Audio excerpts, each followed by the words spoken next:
कभी सोचा है कि दुनिया भर के करोड़ों मुसलमान जब नमाज पढ़ते हैं तो सब एक ही तरफ मुंह क्यों करते? वो एक दिशा मक्का में काबा की तरफ होती है।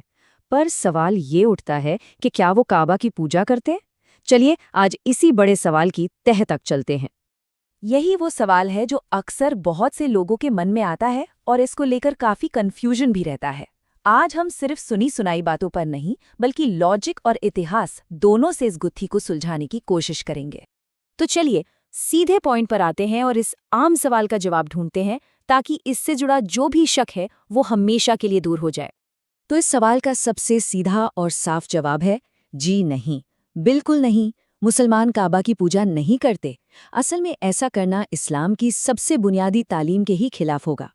देखिए, इस्लाम का जो सबसे बेसिक विश्वास है वो ये है कि इबादत या पूजा सिर्फ एक ईश्वर की हो सकती है और वो ईश्वर निराकार है, मतलब उसका कोई रूप, कोई आकार या कोई मूर्ति नहीं है। तो अब सवाल ये उठता है कि अगर मुसलमान किसी मूर्ति को नहीं पूजते तो फिर काबा की तरफ मुंह करके प्रार्थना क्यों करते हैं? तो अगर काबा की पूजा नहीं होती तो फिर इसका असली मकसद क्या है? आखिर क्या रोल है इसका? चलिए समझते हैं कि इस्लामी प्रार्थना में इसकी इतनी अहमियत क्यों है।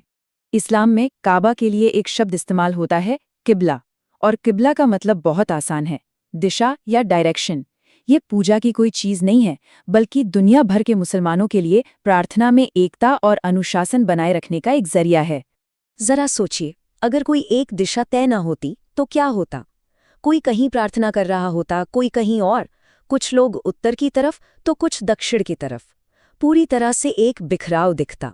किबला होने से दुनिया के किसी भी कोने में मौजूद मुसलमान जब प्रार्थना करते हैं तो वो सब एक केंद्र की ओर मुड़ते हैं।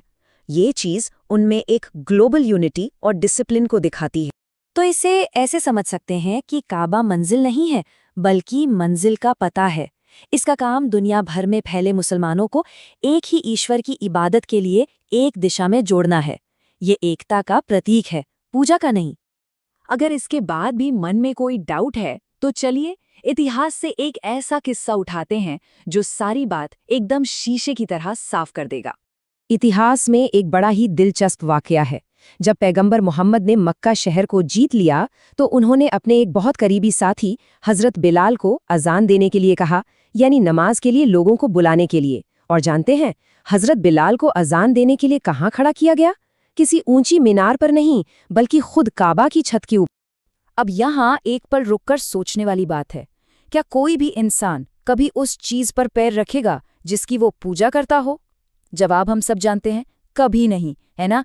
हजरत बिलाल का काबा की छत पर खड़े होकर अजान देना इस बात का सबसे बड़ा और जीता जागता सबूत है कि मुसलमान काबा का सम्मान तो करते हैं लेकिन उसकी पूजा नहीं करते। आखिरकार वो पत्थर और गारे से बनी एक इमारत ही तो है। इसी तरह आपने शायद देखा होगा कि हज के दौरान लोग काबा के चारों ओर चक्कर लगाते हैं। इसे तवाफ कहते हैं। अब इसका मतलब भी पूजा नहीं है, ये एक प्रतीक है, सिंबल है। जैसे दुनिया एक धुरी पर घूमती है वैसे ही एक मुसलमान की जिंदगी एक ही ईश्वर के आदेशों के इर्द गिर्द घूमनी चाहिए। अच्छा, एक और कन्फ्यूजन है जो अक्सर एक फ्रेज से होता है, अल्लाह का घर। चलिए इसका सही मतलब भी समझ लेते हैं। देखिए, जब काबा को अल्लाह का घर कहा जाता है तो इसका ये मतलब बिल्कुल नहीं है कि ईश्वर उस बिल्डिंग के अंदर रहता है। इस्लाम के मुताबिक ईश्वर तो समय और जगह से परे है। ये फ्रेज असल में सम्मान देने का एक तरीका है, ये बताने के लिए कि ये जगह सिर्फ और सिर्फ एक ईश्वर की पूजा के लिए ही बनी है। तो पूरी बात का निचोड़ ये है कि यहाँ दो अलग अलग चीजें हैं, सम्मान और पूजा। मुसलमान काबा की इज्जत करते हैं यानी उसका सम्मान करते हैं क्योंकि वो एकता का एक प्रतीक है, एक दिशा है।